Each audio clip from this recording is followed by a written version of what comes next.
హత్య కేసు నిందితులకు కాకినాడ జిల్లా తుని పోలీసులు స్పెషల్ ట్రీట్మెంట్ ఇచ్చారు. అల్లిపూడి టీడీపీ నేత బంగారయ్య హత్య కేసులో 12 మందిని అరెస్ట్ చేసి వారిని తుని రోడ్లపై నడిపించారు. నిందితులంతా వైసీపీ నేతలేనని, హత్యకు పాత కక్షలే కారణమని పోలీసులు తెలిపారు.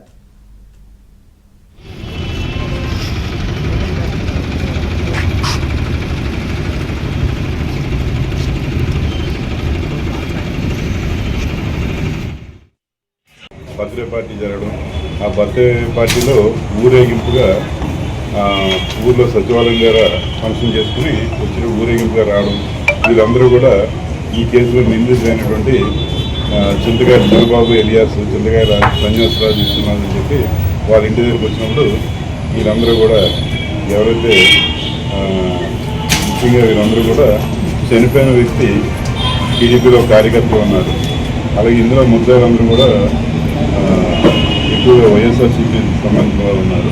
వీళ్ళందరూ కలిపి అటాక్ చేయడం, అందులో ఈయన ఎవరు లారం బంగారయ్యని వీళ్ళందరూ కలిపి దాడి చేయడంలో